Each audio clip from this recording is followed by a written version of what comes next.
Bringing you on I'm bringing you into a working session where we are going to map out together what I learned about food access in New York City.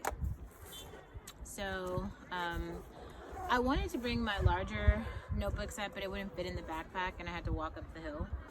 So I've got my gel pen set here, and then my really cool multi-colored ink pen from Daiso, and then I've got this it's like a journal style notebook, and sometimes I just make little sketches just like that. So I use Otter AI. I know some people use that to record audio transcriptions, transcriptions of audio. And it's oh my god, okay, so it's like audio and transcription of like Zoom calls, basically. That's what it is. And I have those notes and I'm gonna go over those a bit later, but I also just took some handwritten notes like during an interview that I did with like a pantry worker. And I think that kind of like moving from this into the high level things that I got from that interview will help me she's adorable. He's adorable. To move to at a very high level what I believe the issue is. So from what I understand about also, let me just define some terms. Okay, so the first term that I'm going to describe is mutual aid. Now in New York City, and I guess this came up in conversation today, everyone wasn't using the same terms like mutual aid to refer to programs that are providing services for low-income communities. But in terms of nonprofit organizations or community members, or really churches or other people who are working in that space, in New York, they're calling those collectives mutual aid groups. That is the term that's being used. So I wanted to find that right now, so there's some context setting, so when I'm tossing out that term, you'll know exactly what I'm talking about. Okay, so that's the first term. And in that world of mutual aid, there's different sectors of it. Maybe some people are looking for housing services, some people are looking for food services, other people are looking for transportation services. All of those services can be clumped up into this mutual aid cluster, poverty reduction, social work type of system. And there are people who are working in these nonprofit spaces, and they're trying to provide those services to solve those problems for some people. And there's different ways that people are doing it. So I specifically looked at food access and the way that people are getting and accessing food in New York City. So one of the major players right now, there's this concept of shared fridges. So they're called community fridges. And the big idea here is there might be some, I know I should have brought the other notebook, but I didn't. Whatever, we're gonna use the blue gel pen here just to write down who these major players are. So we have this food access system, right? And so we're kind of gonna create what I'm gonna term a stakeholder map, but we're not getting down to individuals. We're just kind of talking about, we're trying to define terms right now. So in the mutual aid system, right, one of the major new players are known as or systems ideas is there's this idea known as a community fridge, right? Okay, so a community fridge is the idea is it's an open refrigerator that is stored somewhere in the community that is kind of central to other community members. So there's this one little taqueria that's in the Bronx. It's a very Spanish speaking community. A lot of people who speak Spanish frequent that taqueria. They provide literacy services, they provide childcare services, they help with like immigration, and then they also house a community fridge. So the idea here is that organization or someone else in that neighborhood, because a lot of these neighborhoods are being gentrified and people want to figure out a way to give back, they donate money to operate a community fridge. So usually those funds would come in like the price of the fridge, or maybe like literally donating a refrigerator to that establishment. And that refrigerator is specifically, it's like different from the refrigerator that's being used in-house to like serve the food that the restaurant is selling. This fridge is stored somewhere else, and it also has like a separate electricity bill, and that bill is being funded by whoever is like funding that particular community fridge. Other people who support that community fridge, they are bringing food. Maybe they are connected with a larger like food pantry service. Maybe they're getting USDA food boxes. They could be getting food directly from City Harvest, which is like a really big food distributor in the city, in New York. Whatever way they're getting it, or even community members, if they have like extra dinner left over, or maybe they they ordered food and they have like, they just order an extra meal to bring it to the community fridge.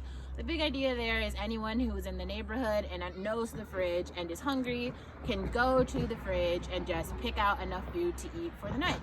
That's the big idea of the fridge. So you can see how like that idea, if enough people like buy into it and enough people support it, then technically in your neighborhood, if you have a community fridge, no one in your neighborhood should go hungry that night. So it's like emergency food services. Okay.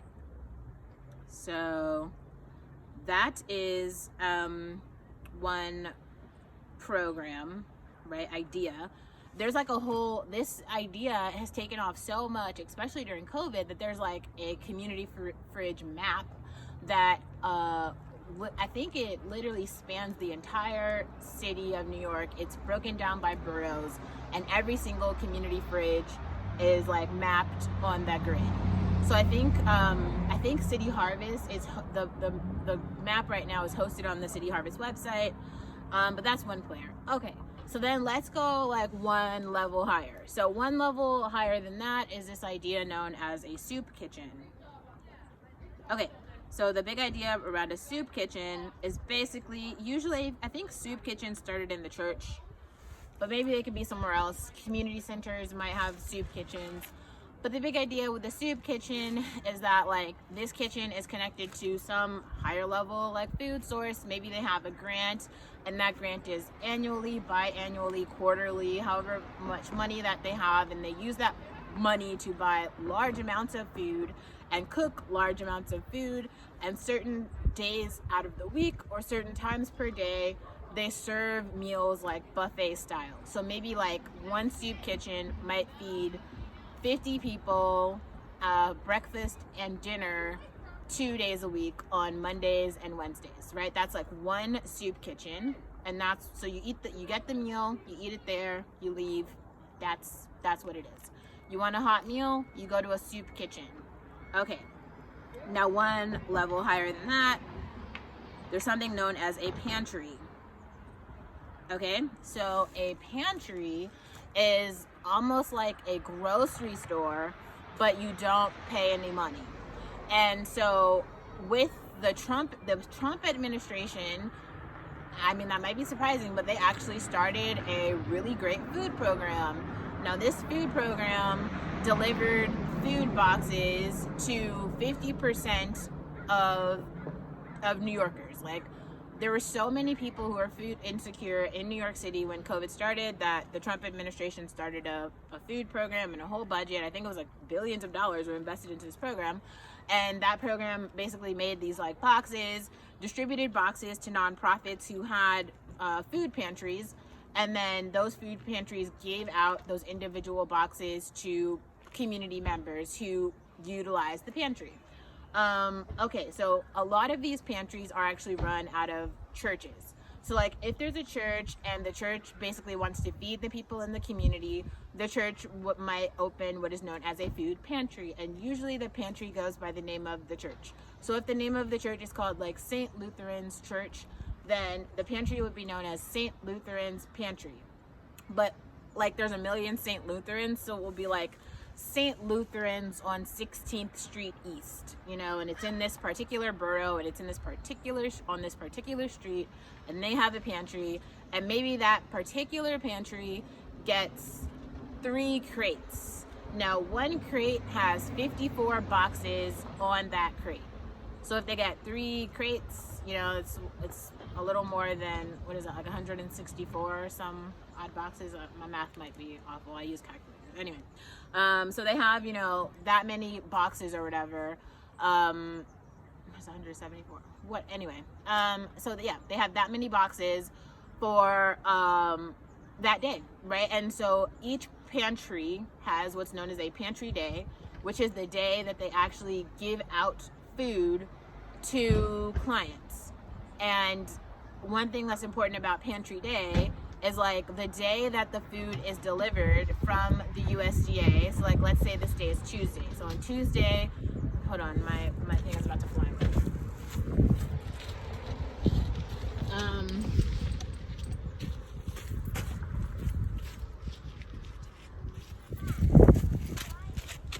Okay, so let's say that Tuesday is pantry day for my pantry. And that means that the USDA is going to drop off 3 crates. Each crate has 54 boxes. I'm going to be able to feed, you know, 170 some people on Tuesday, every Tuesday, right? Okay.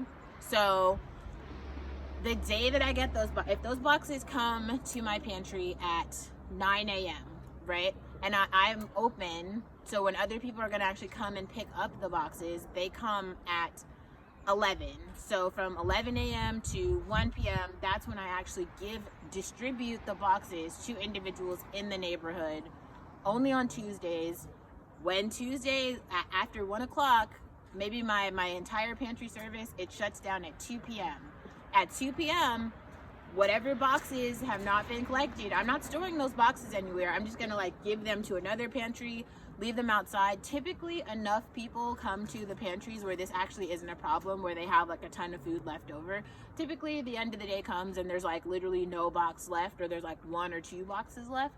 So this isn't actually a problem that people are facing. Like it's people are food insecure. There's not like a ton of food left, and half of the city was like eating off of these boxes.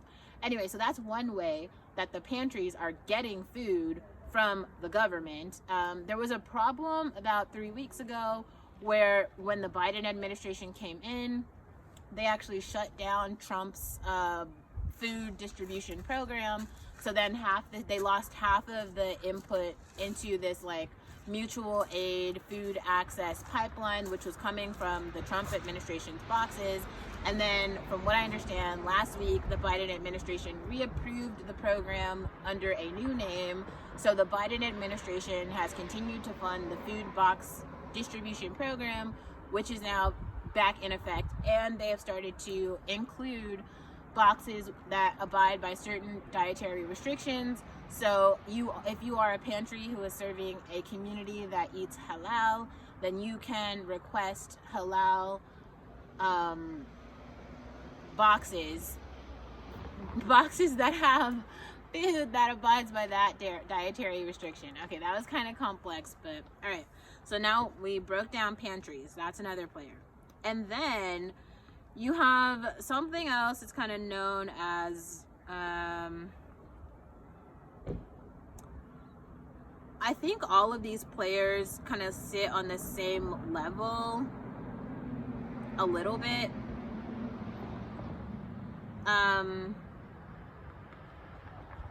And I think I need to look these organizations up a bit more. But there is a organization known as United Way, and United Way is so there's City Harvest, Hungry Monk, and United Way.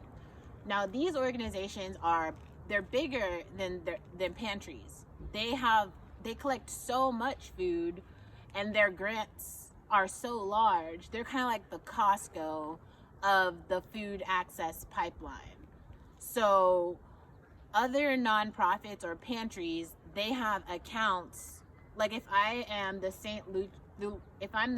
Lutheran on East Street nonprofit pantry, I might have an account with City Harvest that gives me an annual budget of say like $50,000 per year in food credits, and I can pick my pantry day, or maybe I have like a bi-monthly food delivery from City Harvest to get food. And this would usually be like a weekly distribution. Okay, so there's something else known as Hungry Monk, and this is a program. It's a food delivery truck that was started by AOC that goes into low-income communities and basically just provides free meals. They just like are kind of Meals on Wheels, except the truck just stops at one place and then hands out food. But I guess the Hungry Monk org, they provide more than just food services. When I look them up, it seems like they provide food, they provide health care access, and some other sort of access. But in addition to this like buffet style food distribution that they are also delivering chunks of food to pantries. So some small pantries get a portion of their food distribution coming from the Hungry Monk trucks. Okay. And United Way offers a similar service, but I believe United Way also offers food assistance cash grants to nonprofit organizations who can provide emergency relief. So like basically in New York, they have the 311 number, which is, they have it everywhere. So if you're looking for resources, you can call 311 and then you can say, I don't have food for the night. And then 311 will be like, okay, let me transfer you to someone in your area, because like they route it by where you call from so that they know your area code and they understand where you are. And I think they might ask for your zip code or something. And then they'll connect you with an organization that's near to you, and then basically provide you, that organization will probably have a pot of cash that they can use to help get you food right then. So like if you're a pantry that offers these emergency food relief grants, then they might ask you some filtering questions. So they might say like, okay, do you have any food in your refrigerator tonight? And you might be like, yes. And they might be like, okay, so then tomorrow, go to this pantry that's open from this hour to this hour, and you can get a food box for the week, right? But if you say no, like I don't have any food in my fridge tonight, then they'll be like, okay, how many people are in your house? What are your dietary restrictions? Is there anything that you don't eat? Is there anyone in your family who's particular to a type of food? You know, they'll ask you questions like that. When was the last time that you ate something? Based on those filtering questions, they'll create basically like an emergency list that says like, okay, so if you're like, I haven't eaten all day, and like, you know, I don't have any food in my refrigerator tonight, and I have like 5 kids, and my kids don't eat meats. And they'll be like, okay, so I know that then I can give this family 2 boxes of cereal, a carton of milk. I can give them beans and rice. I could also give them possibly like tofu and corn and potatoes. I'm just trying to think of something that doesn't include meat, right? So it's like literally enough food that will feed that family for the night, and that person who owns that pantry will then go to the grocery store, buy that food, and then bring it to the home of the person who called like right that night. It's usually like an hour or like an hour and a half process from getting the phone call to actually getting the food to the person. So that's like right, it's like, and then in addition to that, they will tell the person, they will say like, okay, so I don't want you to have this problem like again, and so let me connect you to other pantries in your area. So right now we're going one step higher up the chain to connect this individual from the emergency services that they received right then to also their nearest pantry and the hours that and days that it's open. So like if today is Tuesday and the 3 pantries that are near you, they actually aren't open until Thursday, I'm not going to give you the address of those pantries. I'm going to have to find a pantry that is farther out but is open on Wednesday, because I know that Wednesday is the day that you actually need the food. So there's like this whole filtering system that you have to do, and it can be a little hard for someone who's just trying to like Google this information to not just understand where are the pantries that are near me, but also where are the pantries that are near me and can serve me when I need to be served and follow the dietary restrictions that I have.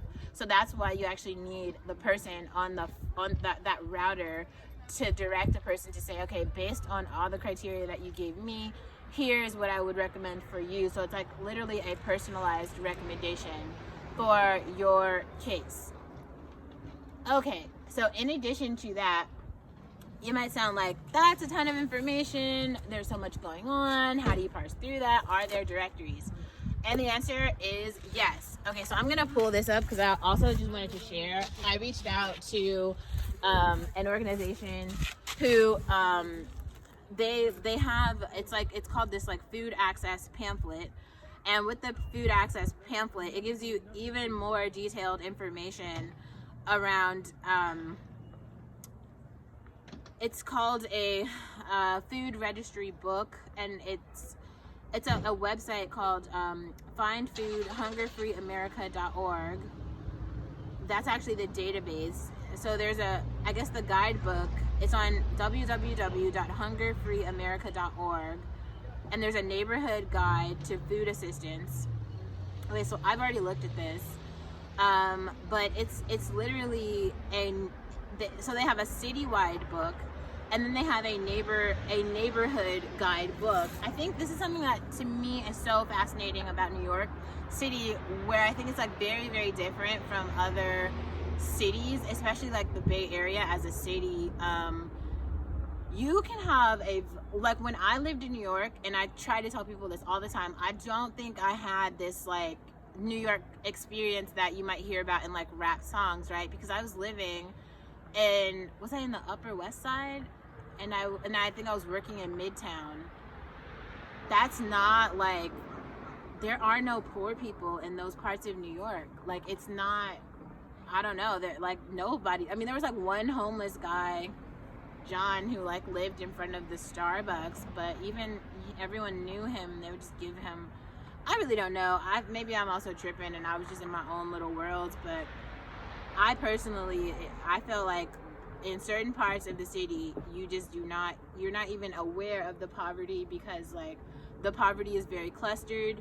So this is why like these neighborhood guides are actually really critical and important, because depending on the borough that you live in, the access to resources that you have are different. So like I don't know if you can actually see that, but I'll just read it out. So there's like all these neighborhoods. You have Manhattan, the Bronx, Lower Manhattan, Queens, Western Queens, Brooklyn, Lower Brooklyn, Upper Brooklyn, and Staten Island. And they have multiple languages, English, Spanish, Chinese, French, Polish. I mean, it's incredible. Okay, so like I'll just choose the one, I'll say like Brooklyn. Or I don't know, I'll just say actually like Manhattan. So in Manhattan, there's a neighborhood guide to food assistance, right? Okay, so there's some information here on how you get SNAP and food stamps, how you apply for it.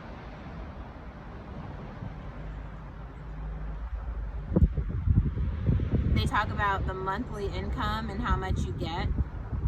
So if you have a household of one and you're making about $1,300, then you can get $194 in food stamps.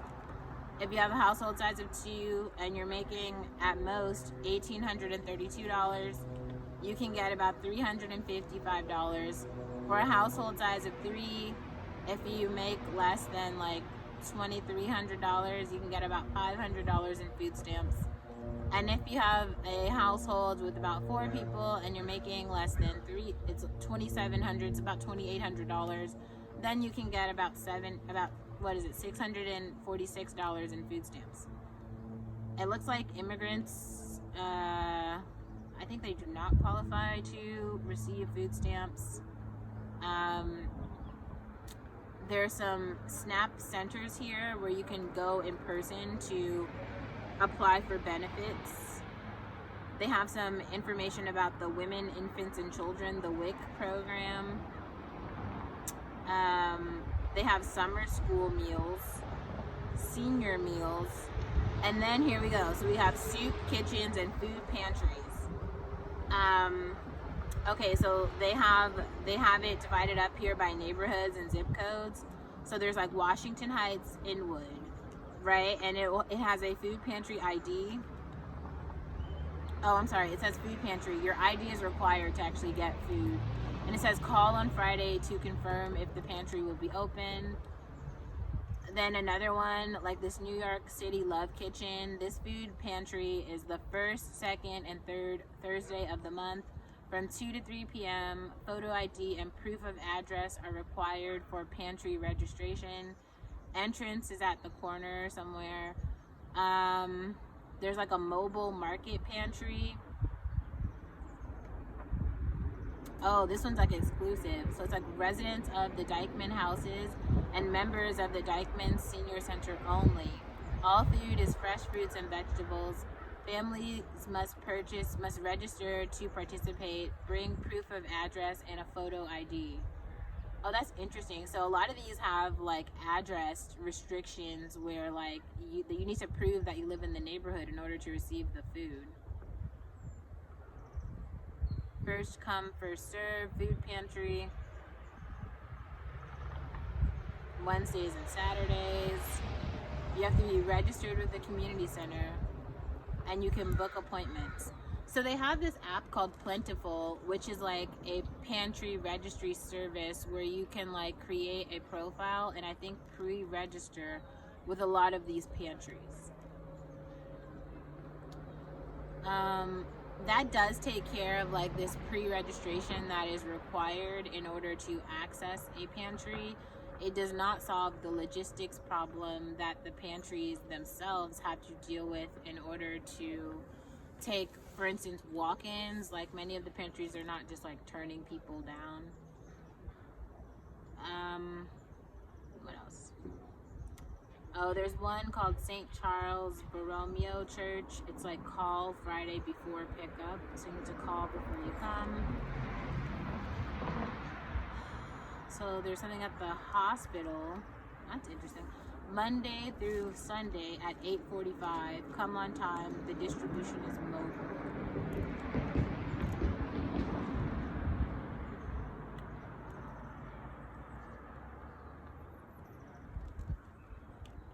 And then there's another one. It's called the African Services Committee.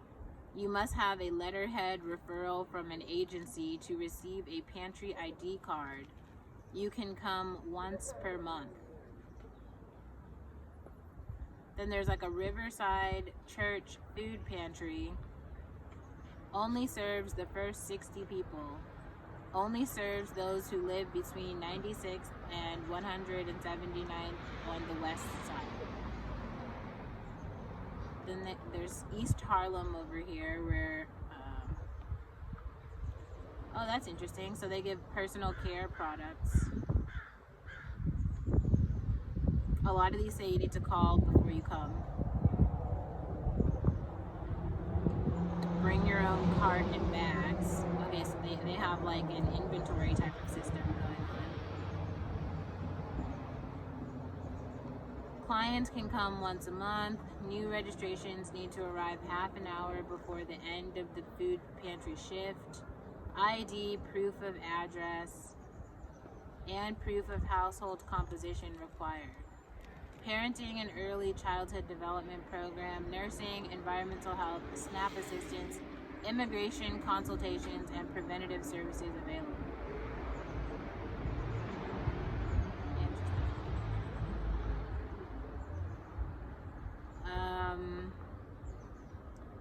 So they've got there's one on the Upper West Side, the Broadway Community Soup Kitchen.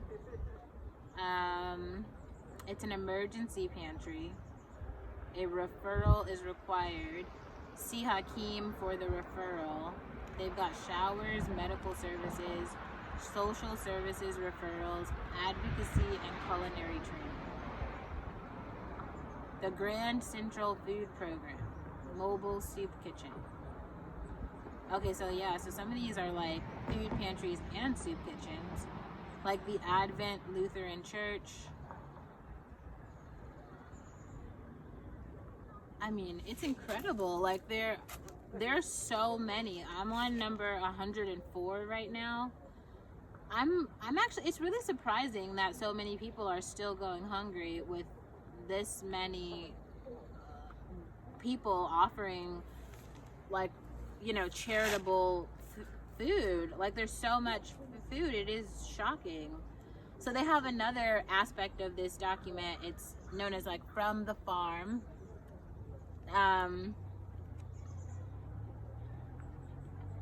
So New Yorkers can access food straight from the farm in two ways: the farmers markets and community supported agricultural programs, or CSAs. I don't know, that's amazing. I know that a lot of the CSAs, they support like low income communities, so you can actually purchase food from the farm with your food stamp SNAP card. And I know Amazon has a program right now where they also accept SNAP, and you can get food delivery with your food stamp card. Okay, and then they even have home delivered meals. God's love we deliver. So they cook and deliver meals for people with serious illnesses and their families. Eligibility is based on a valid medical note that reflects the diagnosis and difficulty with activities. The application form from the website can be faxed or emailed, or call the agency directly for an interview.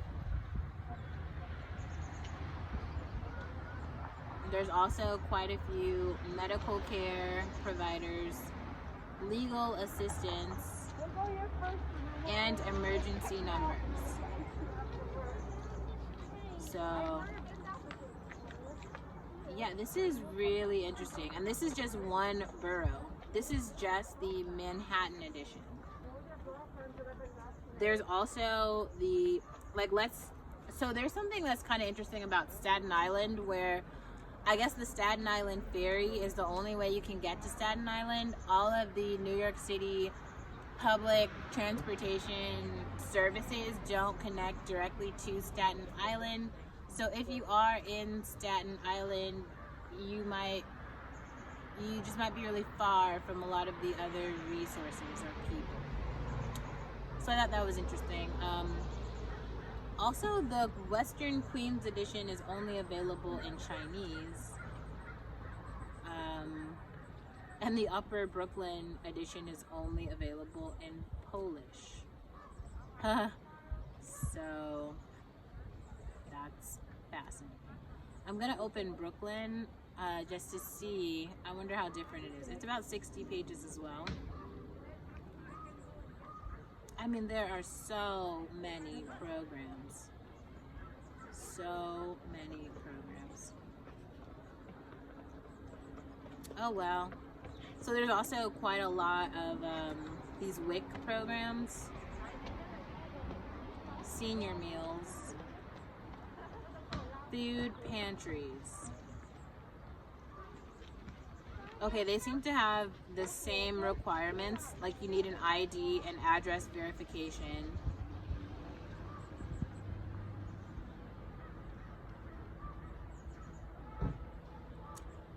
Okay, something interesting about New York, they have something known as like NYCHA housing, which is like the New York City public housing, I suppose.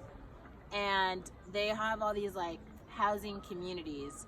So like, there's and I think these are when people are talking about like the projects in New York, those projects have like names. So it'll be called like the Thompson House, the Marcy House, Vernon House, they're like apartment buildings that are known as like houses, and like you have to live in one of those houses to like get access to the food.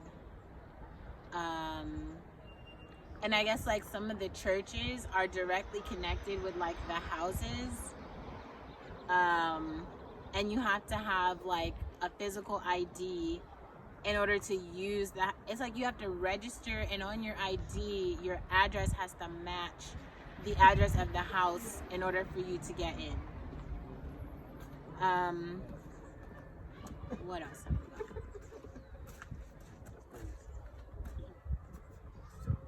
Oh, this is interesting. So there's one called the Recovery House of Worship, and I think that this house is specific toward addicts. So some of these are even like social issue specific houses. So like they have one that's specific towards people who have AIDS, one specific toward people who are addicts.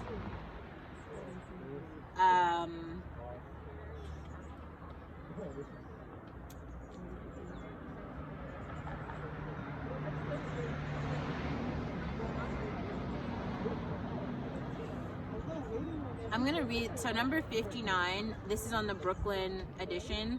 It's called Helping Hands Food Pantry, and it's run out of St. Augustine Church. It serves households with children, elderly, disabled in the zip codes 11215, 11217, and 11238.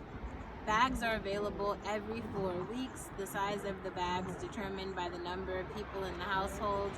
Registration with proof of ID and residence of all members are required. Registration takes place in St. Monica Hall under the church on the Sterling Place. The bag delivery is available for registered homebound citizens in the zip codes listed above. Information on affordable housing, education, job training and placement, advocacy, and other community services is available.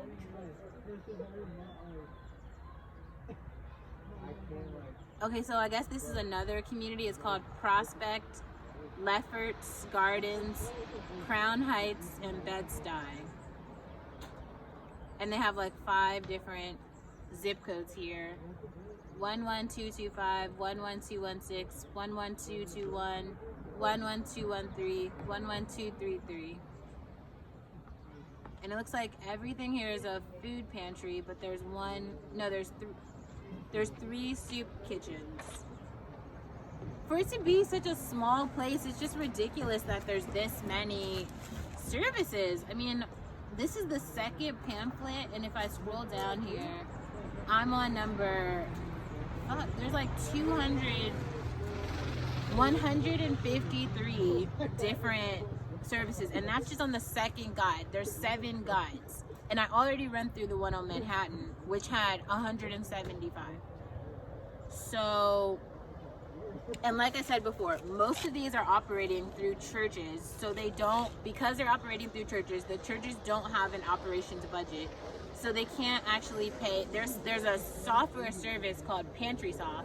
PantrySoft is a paid service that I think costs about $1,300 annually, I think, and they don't have grants or like vouchers for churches to use. And just in Brooklyn, there are 153 organizations who have this problem, and there's no operational services for each one of those.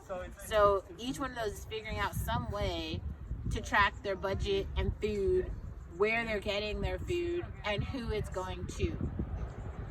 The Plentiful app kind of does this, but it doesn't actually, it doesn't take that information and send it back to like the USDA or Hungry Monk, or like if you actually get a grant from United Roots. Is it United Roots? United Way. If you get a grant from United Way, it's not sending that information back, and you have to do it individually. Okay, so I'm gonna look at some of my other notes here. Yeah, I just got those workbooks today, so I wanted to go over them and unpack them a little bit. what else have I learned? Yeah, so there's basically a need for churches to, there needs to be like a QuickBooks for pantries. That's, oh, and on the, so let, from that workbook that I just read off of, you can't tell from reading it, even if you find a pantry or a soup kitchen in your neighborhood, you don't know the type of food that they're actually going to serve. You don't know what's on the menu until you actually show up that day, and then you just have to see for yourself. So there actually does need to be a way to itemize what each pantry is serving on a particular day and distribute that to every person who comes into the pantry. Okay.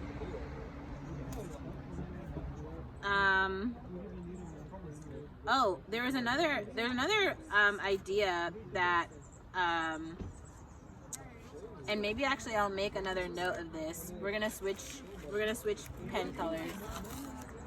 We're moving to pink.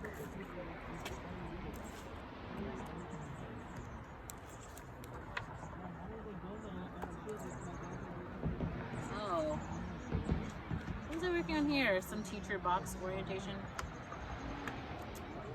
Moving on. All right, so this is, we're gonna call this one like pantry features. Oh no, this gel pen is dying.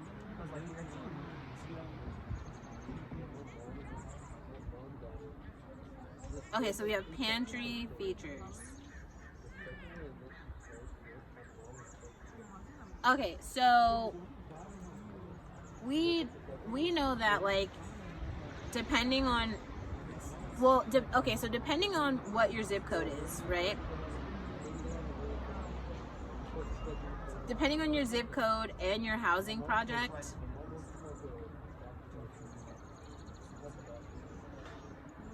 you're only going to be able to go to, like, even if, like, let's say you live in Brooklyn, you can't actually access every single soup kitchen or every food pantry that's on that Brooklyn list. There's only some of them that you can access depending on where it is that you live. So I feel like a part of the Plentiful app, and I don't know, I'm gonna have to actually download it to figure out if this is true, but you, like, there's only so many pantries that you can go to. So, like, can you get in is like one question. And then depending on can you get in, you also need to know, like, what days can you get food.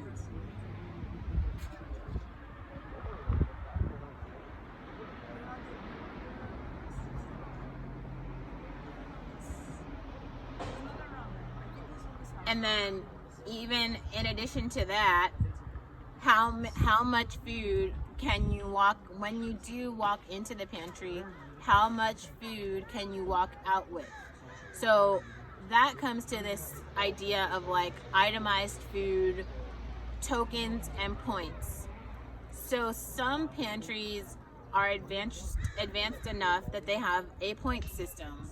And depending on the size of your household and how many people you're serving and the age of those people, you will accumulate more points with more bigger people, and therefore you can walk away with more food. So, like, let's say that you come in and you have a family size of 6, and your family size equates to 50 points. The food in the inventory also has a point system. So, like, let's say a can of Spam or something might be like half a point. A box of cereal, 1 point. A bag of oatmeal, 2 points. A carton of orange juice, 1 point. You know what I mean? So you have 50 points, and then also you might have to bag it yourself.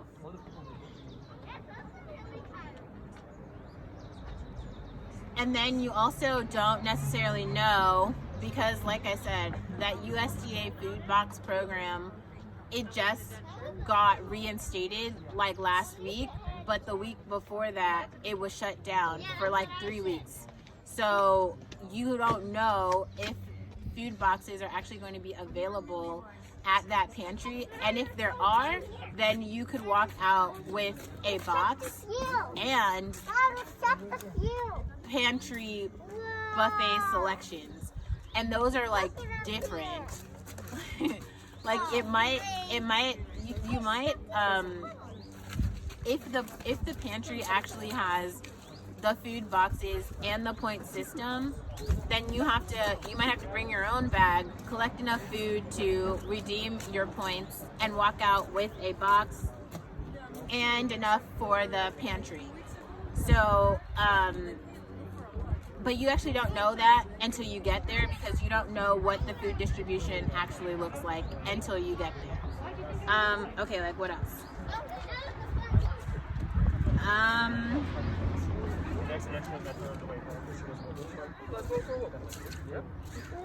There's another idea known as like these weeks where one pantry, where you need to like pre-register with the pantry, and depending on your so when you register with the pantry, you get a registration ID, and the registration, the directory of registrants is split up into groups, and those groups are only able to attend pantry day twice per month. So like, let's say that there's 2 groups in pantry 3. In pantry A, there's 2 groups, group 1 and group 2. Group 1 comes on the 1st and 3rd Tuesday. Group 2 comes on the 2nd and 4th Tuesday. Pantry day is Tuesday, but even among the pantry participants, registrants, you can only actually collect your food on the 2 days that your group is scheduled to come. That needs to be in the database somewhere. Right now, it's like the volunteer admins are controlling that operation, but could use help with that.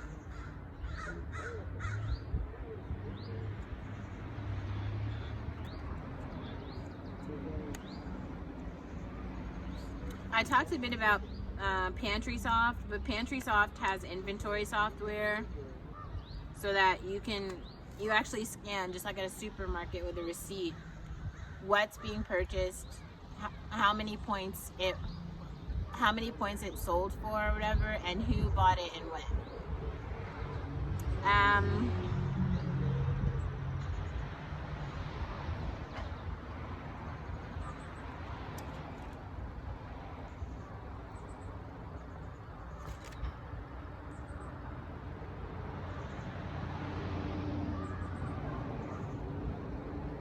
Actually, okay, so that's all the notes that I have right now. But, so the big idea here is like, these pantry services need operational software that basically functions like QuickBooks, and then they need inventory control software that's kind of like, it's not Compass, but it's basically like, what is the name? I'm thinking about this. If you work for like a large corporate company and you plan trips, like you take international trips, and like you buy all of your plane tickets. Is it called Condor?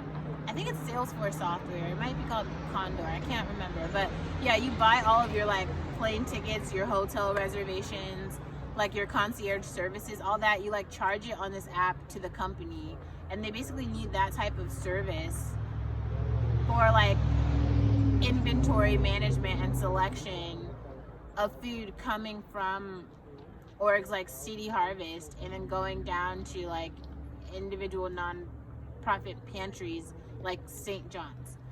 Okay, so that's like at a very, very, well, that's not high level. We got pretty deep, but that's the problem. I just totally mapped out this food system, and that's what I've been trying to understand for the last few days. Yeah, and I wanted to share that with you guys. So that's it for now.